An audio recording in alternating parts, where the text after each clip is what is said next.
At this point, let's do another weather check at makakausap natin ngayon ang Pag-asa Weather Specialist Charmaine Varilla. Miss Charmaine, magandang hapon po. Lourdes Vera po at si Denise. Magandang hapon po.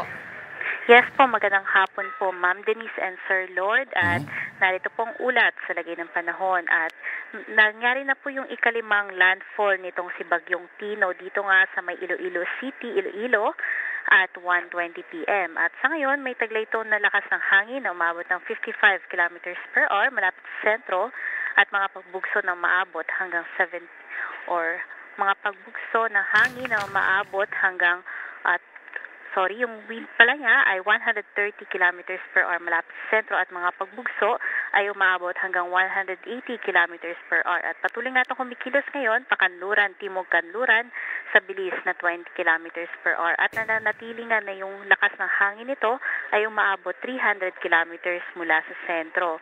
At sa nakikita po natin habang binabaybay nga niya ang western Visayas, particularly itong Panay Island, ay maaari na nga itong makarating mamayang gabi dito sa may parte ng Sulu Sea. At inaasahan din natin na maaari pa itong magkaroon ng ika-6 na landfall dito sa may northern parts ng Palawan bago tuluyang makarating ng West Philippine Sea bukas ng umaga. At inaasahan din natin na makakalabas na ito ng ating Philippine Area of Responsibility ng madaling araw ng Huwebes. Opo, ano po yung dahilan kung bakit itong si Tino na-maintain niya yung typhoon strength niya sa pagtatawid?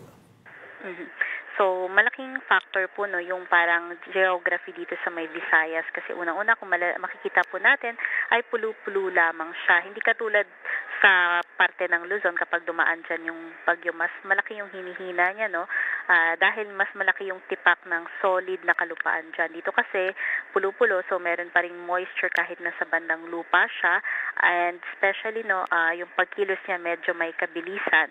Kaya hindi siya masyadong nagtatagal sa mga areas na may lupa, kaya napapanatili niya yung lakas niya or category niya as typhoon, though nakikitaan naman po natin ng bahagyang paghina but still nandun pa rin sa under typhoon category.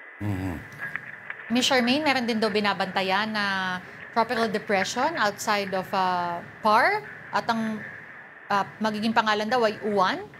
Yes po ma'am, tama po kayo at sa ngayon nga ay estimated to around 1,985 kilometers east-northeast ng Mindanao. So, nasa labas pa rin po ito ng PAR and expected na papasok ng ating Philippine Area of Responsibility by Friday ng gabi o kaya naman Sabado ng madaling araw.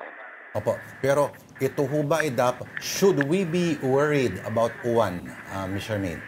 Yes po sir, kasi nakikita nga po natin na maaaring typhoon na yung kategorya niya bago pumasok ng PAR, and since at nasa karagatan pa rin po ito, maaari pang umabot ng super typhoon category bago nga dumaan sa kalupaan ng Pilipinas. Pero sa ngayon, mataas pa yung uncertainty kasi yung mga pinapakita ng model, either dadaan siya dito sa may northern Luzon o di kaya naman recurve. Kumbaga parang kikilo siya pa northwestward pero kukurba tapos pabalik pa northeastward. Doon po hindi pa nakakasundo masyado yung mga models natin.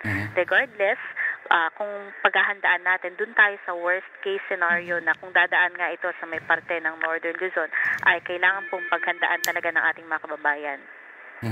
So, yung track niya po ay hindi niya gagayahin po yung track nitong si Tino, Mas hilaga po yung daan niya, ang tansya po ninyo.